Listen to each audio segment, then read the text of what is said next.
Magandang gabi po, mga kabigay. Welcome po sa ating Barangay Kapre. Ako po muli, si Boy Kapre. At isa na naman pong kwento na mula sa tunay na pangyayari ang ating ibabahagi. Pakinggan natin. Taong 1992, sa Caloocan City. Kasalukuyang nasa high school pa lamang ako nito. At sa edad kong ito, ay lagi akong nasa labasan. Hindi pa uso ang cellphone nun. At libangan ko maghapon, maglaro ng basketball. Matapos mag-igib at mautusan ng nanay ko, nakatambay na ako sa labas. Nag-aabang ng makakalaban sa basketball. At dahil dun, galit na galit ang nanay ko. Ano raw ang mapapala ko kakatambay? Madamay pa raw ako sa mga tambay dyan. Yun ang laging bukang bibig ng nanay ko. Pero halos sa araw-araw, parang namanhid na yung tenga ko sa pambubulyaw ng nanay ko. Nauunawaan ko naman ang sentimento ni nanay. Maraming adik sa amin. At karamihan dun, mga tambay. Ayaw niya lang na matulad ako sa kanila. Para sa akin din naman kung bakit nagkakaganon ang nanay ko. Pero sa edad kong 15 anyos, hindi ko mapigilan ang hindi lumabas ng bahay. Lalo na't pag nag-aaya na sa basketball. Bakasyon ng mga panahon na yun. Kasagsagan ng summer. Kaya maghapon akong nasa labas. Nasa court. Noong mga panahon na yun, nagkaroon ng balibalita dun sa lugar namin na may lumipat daw na aswang. At nalagay pa yun sa dyaryo. Naniniwala naman ako sa mga ganung bagay. Pero sa isip-isip ko, kalokohan yung mapupunta siya sa lugar namin. Unang-una, napakaraming tao sa lugar namin. Dikit-dikit ang mga bahay. Kaya sa isip-isip ko, malabong mangyari yun. Sa probinsya pwede pa. Pero sa syudad, kalokohan na yun. Noong mga panahon na yun, nagdadalang tao ang aking ina. Ipinagbubuntis niya nun ang aking bunsong kapatid. Minsan inabot na naman ako ng alas 6 ng gabi sa labas ng bahay. Kung kaya't pagka-uwi ko sermon na naman ang inabot ko kay nanay. Dagdag pa ang pagiging mainitin ng ulo ng aking nanay dahil sa pagdadalang tao. Kung kaya't sinabon ako at may kasama pang kula ang inabot kong sermon kay nanay. Nang maya-maya pa, habang nagsisermon si nanay, biglang may gumalabog sa itaas ng bahay. Nangyayari naman talaga yun sa amin. Madalas ang pusa ang gumagawa nun. Pusa ng mga kapitbahay namin. Kaya hindi ko na lamang inintindi. Ngunit nung sandaling yun, biglang natigilan ang nanay ko. Yung tipong nanggagaliiti siya sa galit sa akin. Pero biglang tumahimik dahil lamang sa mga pusa sa bubong. Kung kaya't nagtaka rin ako sa reaksyon ng nanay ko. Pero natuwa na rin dahil tumigil siya. Kung kaya't hinayaan ko na lang para tuluyan ng matigil sa paninirmon ang nanay ko. Maya-maya pa, tumingin sa akin si nanay. At kitang-kita ko ang takot sa kanyang muka. Tawagin mo tatay mo doon! Bilisan mo! Utos sa akin ni nanay. Dahil doon nakaramdam din ako ng nervyos. At agad akong sumilip sa labas ng bahay para hanapin si tatay. Pagkalabas ko ay parang may mga natataranta din ng mga kapitbahay namin. Kaya nagmadali akong hanapin si tatay. Nakita ko naman agad na may binili lang sa tindahan si tatay. Kungket. Sinabi ko agad na hinahanap siya ni nanay. Nung pabalik na, ay nakita ko ang isa naming kapitbahay na natataranta rin. Kuya Ambit, ba't parang natatakot ka? Ano ba nangyari? Tanong ko sa kapitbahay namin. May tumalon sa bubong namin. Hindi ko malaman kung ano yun. Pero sigurado akong hindi pusa yun. Ngunit biglang nawala. Hindi pusa yun. Ang laki ng yabag eh. Sabi pa ni Kuya Ambit. Pagkadinig ko nun, naalala ko yung narinig ko rin sa bubungan namin. Kaya agad akong napatakbo sa aming bahay.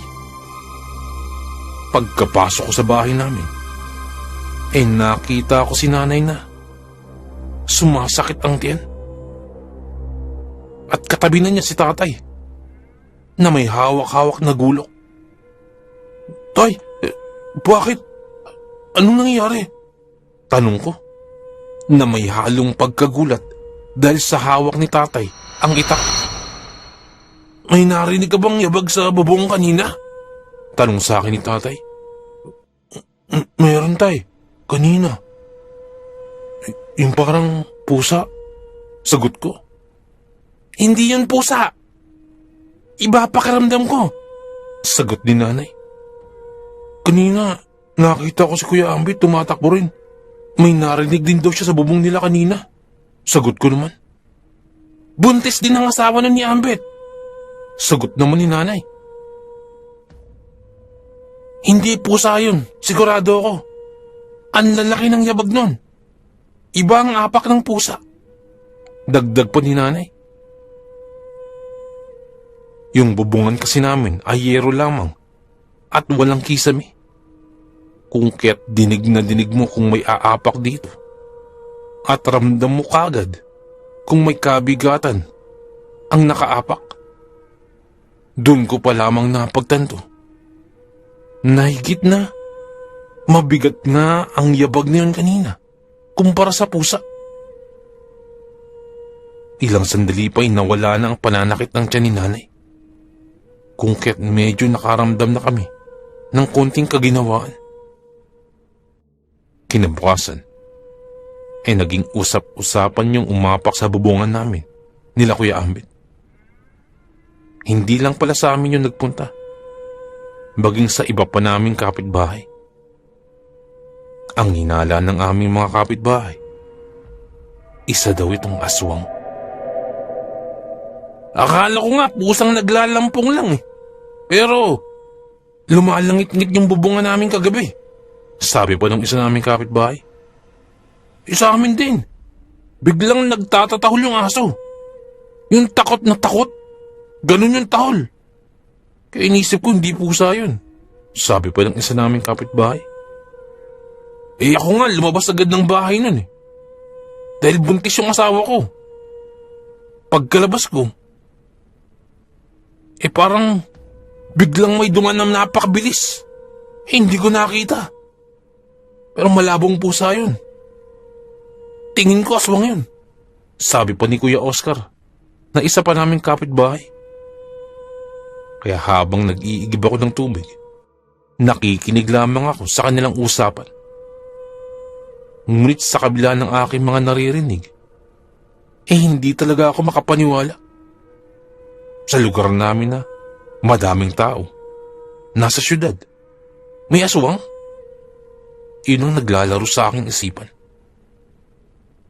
Nung mga panahon na yun hindi lang pala si nanay ang buntis nun sa amin. May iba pa palang buntis sa lugar namin nung mga panahon na yun.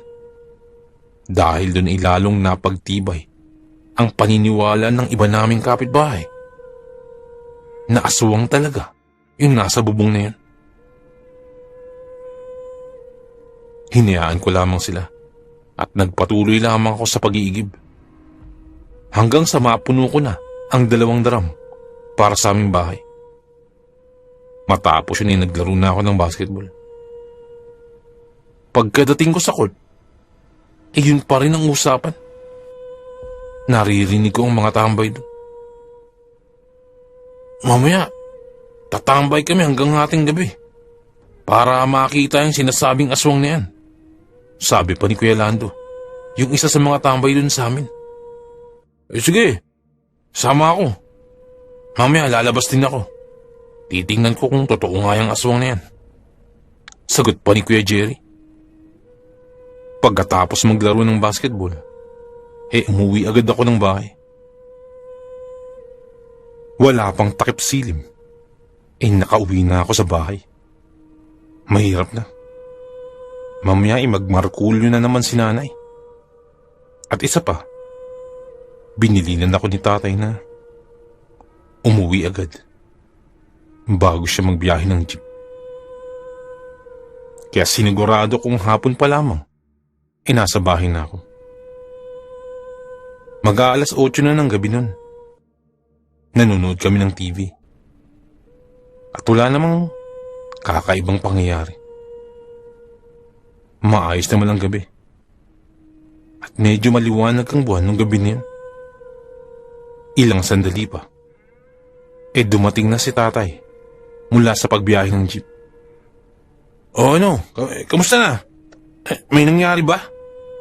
Tanong agad ni tatay pagkapasok ng bahay. Wala naman, tay.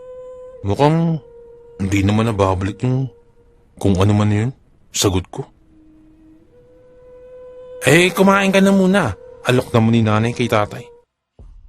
Pasado alas 9 na ng gabi nun. At kasalukuyang nanonood kami ng tatay ng basketball.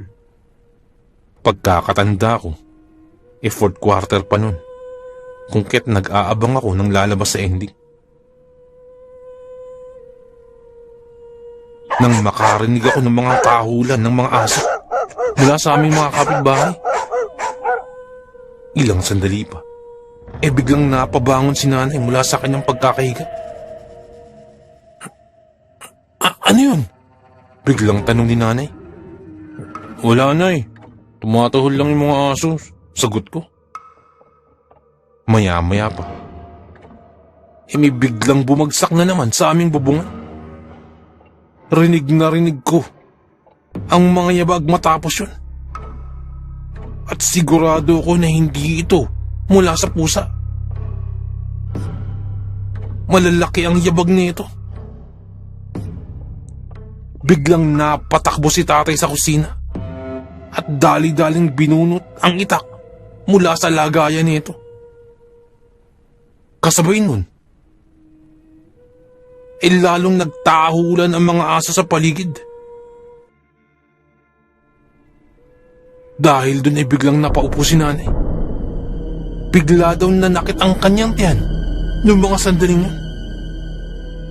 Napamura na si tatay habang hawak-hawak ang itak. At naghahanda na itong iwas-iwas kung ano man ang nasa bubungan namin. Patuloy pa rin ang pagyabag sa aming bubungan. Dinig na dinig ko ang paglangit-ngit ng mga kahoy at yero. Hudyat na malaking nilalang ang nasa bubungan namin. Maya-maya pa'y nakarinig ako ng mga sigaw mula sa labas. Ayun! Ayun! Andito! Sigaw ng mga tao na nasa labas. Kilala ko ang boses ng mga yun. Sa tingin ko'y mula yung kila Kuya Lando. Yung mga tambay sa amin. Kasabay nun biglang nawala yung nasa bubungan. Kasabay nun biglang nawala yung nasa bubungan. At parang tumalon ito sa kabila. Dahil nawala yung bigat na nasa aming bubungan. Bigla akong napapunta sa pintuan namin. At kita ko na hinahabol yun ng mga tambay. Yung nilalang na nasa bubungan namin kanina. Nung makita ko yung iba kong kabarkada na nakikihabol din, napalabas na rin ako ng bahay at nakihabol din. Hindi ko alam kung anong pumasok sa kokote ko nun. Basta nung nakita ko yung iba ko pang mga tropa nakihabol na rin ako para makiisyoso. Sa edad kong yun, may katangkaran na ako. Kaya hindi na ako halatang minor de edad. Nakihabol ako at sumunod sa mga umahabol sa aswang. Ayun! Ayun! Sabay turo ng isa sa umahabol. Pagkatingin ko hindi ko maipaliwanag na nilalang yun. Ngunit napakabilis na itong kumilos. Nagpalipat-lipat ito sa bubungan ng mga kapitbahay namin. Hanggang sa pumunta ito sa likurang parte, papunta sa may court. Kanya-kanya kaming takbo papunta sa court. Yung ibang humahabol, may dala-dala ng mga kawayan. Yung iba may dalang flashlight at saka pamalo. Samantalang ako, dala ko nun tsinelas ko lang. Yung court namin noong mga panahon yun ay walang ilaw paggabi, kung kaya't madilim dito. Ngunit meron iyong bakod sa paligid na cyclone wire at mataas yun. Sa tansya ko ay may 20 pie ang taas ng bakod na yun. Nagtatakbuhan yung mga tambay sa amin sa pangunguna ng grupo nila Kuya Lando. At tama nga ang hinala ko. Papunta sila sa court. Pagdating sa labas ng court, medyo napahinto yung ibang humahabol dahil na rin sa dilim. Ngunit naglakas loob si Kuya Lando na pumasok sa loob ng court at sinamahan naman siya ng 2 pa nitong kasama. 3 silang lakas loob na pumasok sa loob ng court. Napakadilim ng court na yun. Lalo pat nasa kasagsagan ng gabi. Buti na lamang talaga at may dala-dala silang flashlight. Subalit, ang 3 pumasok na yun, iisang flashlight lamang ang dala-dala. At si Kuya Lando lang ang may hawak nun. Mga nasa 10 katao kami na nasa labas ng court. At tinitingnan lamang namin silang 3 na pumasok sa loob. Dahan-dahan ay pinasok nila ang court. Maluwag naman ang entrance ng court na yun. Kasya kahit 5 katao ang pumasok sabay-sabay. Tinignan muna nila yung nasa harapan nila. At maya-maya ay itinutok ang flashlight sa gawing kaliwa. Wala pa rin silang nakikita bukod sa bakod ng court at iilang upuan. Muling ibinaling sa gawing kanan ang flashlight. At kagaya nung nakita kanina, mga cyclone wire lamang ang nakita at ilang bakanting upuan. Lumakad pa sila ng paabante habang nagpapalingalinga silang 3. Kaming mga nasa labas ng court ay nakaantabay lang at tinitingnan namin silang 3. Patuloy pa rin ang kanilang pag-abante hanggang sa makaabot na sila Kuya Lando sa kalagitnaan ng court. Nang ilang sandali pa ay itinutok nila ang flashlight sa gawing harapan nila at nakakita sila ng parang isang tao na nakayuko, na parang nakaupong nilalang sa bandang dulo ng court. Kaya biglang napasigaw si Kuya Lando. Ito! Habang bitbit ang flashlight, ay tinakbo nilang 3 ang kinaroroonan nung nilalang na yun. At nung malapit na silang 3, si Kuya Lando ang talagang lumapit sa nilalang. Nananatili itong nakayuko na parang nakatalukbong na ewan. Nang biglang tumayo ang nilalang na yun at tumambad ang napakalaking nilalang. Malaking tao si Kuya Lando. Ngunit pagtayo ng nilalang na ito, halos nasa dibdib lang si Kuya Lando. At biglang sinakal si Kuya Lando. napasigaw ang mga tambay na kasama ni Kuya Lando. At kami sa labas ay nataranta na rin. Ilang sandali lang ay binitbit bigla si Kuya Lando sa pamamagitan lamang ng isang kamay habang sakal-sakal siya nito. At inihagis si Kuya Lando na parang itinulak ng isang kamay lamang. Para lamang siyang nagmistulang isang bola na hinagis ng walang kahirap-hirap. Takbuhan yung iba kong kasama na nasa labas ng court dahil sa sobrang takot. Ako naman ay sa sobrang takot. Hindi ko malaman kung aabante ba ako o atas. Para akong hilong-talilong ng mga sandaling yun. Yung iba naming kasama ay nagpulasa na. Kanya-kanyang takbo na. Ngunit ang iba naman ay sumugod din sa loob at pinuntahan si Kuya Lando. Kitang-kita ko pa din ang nilalang na yun, na sa kabila ng dilim ng lugar ay makikita mo ang mapupulang mata na nanlilisik.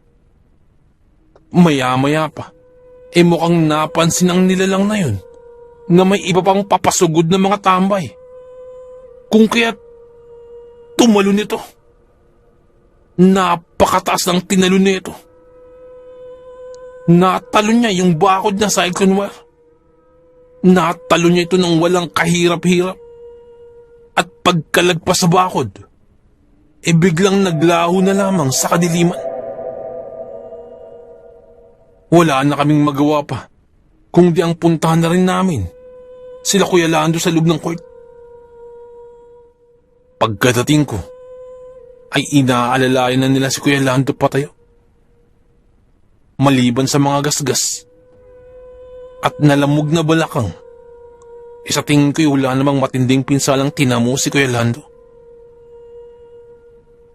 Dinala agad nila si Kuya Lando sa isang manggagamot dun sa lugar namin. Sa pagkakaalam ko, meron ding albularyo sa aming lugar. At agad pinatingnan si Kuya Lando. Pero hindi na ako sumama nun. Sumabay na lamang ako paalis ng court. Mahirap na. Baka biglang magpakita muli yung aswang. Pagka-uwi ko sa bahay, ay hindi ko na namalaya na maghahating gabi na pala. Kung kaya't sermon na naman ang inabot ko kay nanay.